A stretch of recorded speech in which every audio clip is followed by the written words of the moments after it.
Sir ఇప్పుడు చంద్రబాబు నాయుడు గారు visionary నాయకుడు. భారత రాజకీయాల్లో చంద్రబాబు నాయుడు గారికి ఒక వ్యూహకర్తగా, ఒక అడ్మినిస్ట్రేటర్గా, ఒక దార్శనికుడిగా ఒక మంచి ప్రజల్లో స్పందన ఉంది. వారు జాతీయ రాజకీయాల్లోకి వెళ్తే ఖచ్చితంగా రాణిస్తారు. ముఖ్యంగా ఆంధ్రప్రదేశ్ యొక్క పేరు ప్రఖ్యాతులను ప్రపంచ స్థాయిలో తీసుకువెళ్ళడంలో వారి కృషిని ఎవరైనా స్వాగతించాలి. అదే సందర్భంలో వారు జాతీయ రాజకీయాలకు వెళ్ళేటట్లయితే ఆంధ్రప్రదేశ్ విషయానికి వస్తే ఖచ్చితంగా పవన్ కళ్యాణ్ గారికి జనసేన పార్టీ అధినేతగా ఈ రాష్ట్రంలో అరాచక అక్రమ దుర్మార్గ దుష్ట పాలనకి చరమగీత పాటించడం కోసం భారతీయ జనతా పార్టీని ఎన్నికలకు ముందు కూటమి ఏర్పాటు చేయడానికి ఒప్పించి, ముఖ్యంగా చంద్రబాబు నాయుడు గారు కూటమిలోకి వస్తే ఆంధ్రప్రదేశ్కి ఏ విధంగా మంచి జరుగుతుందని కూటమి పెద్దగా ఉన్న నరేంద్ర మోడీ గారి దృష్టికి తీసుకువెళ్ళి ఎన్డీఏ భాగస్వామి చేయడంలో పవన్ కళ్యాణ్ గారి పాత్ర అమోఘం. ఎవరూ కూడా దాన్ని తీసిపుచ్చలేరు.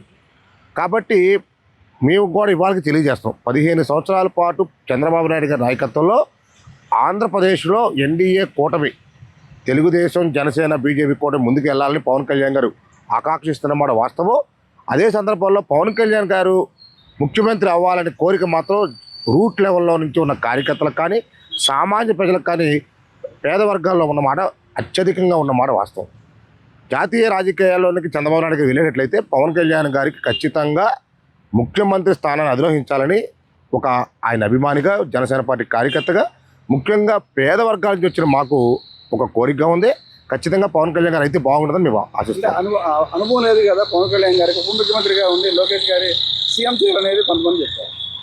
సార్ ఇప్పుడు నిన్న అసెంబ్లీ ముగింపు సమావేశంలో గౌరవ చంద్రబాబు నాయుడు గారు అసెంబ్లీ వేదికగా పవన్ కళ్యాణ్ గారు రాష్ట్ర ఉప ముఖ్యమంత్రిగా పంచాయతీరాజు, గ్రామీణాభివృద్ధి, గ్రామీణ నీటిపారుదల, పర్యావరణం, సైన్స్ అండ్ టెక్నాలజీ శాఖ మార్చులుగా ఈ రాష్ట్రంలో తీసుకొచ్చిన సమూల మార్పులు, పేద వర్గాలకు ఈ రాష్ట్రంలో రోడ్లు లేని గ్రామాలకి నేటికి రోడ్లు అందిస్తున్న విధానం, గిరిజన గ్రామాలకు విద్యుత్ అందిస్తున్న విధానం, అటవీ సంపదని దోచుకోవడం, వాళ్ళ మీద ఉక్కుపాదం మోపే హనుమాన్ ప్రాజెక్టు తీసుకురావడంలో కానీ ఇలాగ వారికి అప్పచెప్పిన టాస్క్ని సమర్థవంతంగా నిర్వహించడంతో పాటు దేశంలోనే ఒక ఉప ముఖ్యమంత్రి స్థానానికి వన్నీ తెస్తున్న వ్యక్తిగా చాలా కీర్తించబడతానని పవన్ కళ్యాణ్ గారిని గురించి చంద్రబాబు నాయుడు గారు అసెంబ్లీ వేదిక తెలియజేశారు.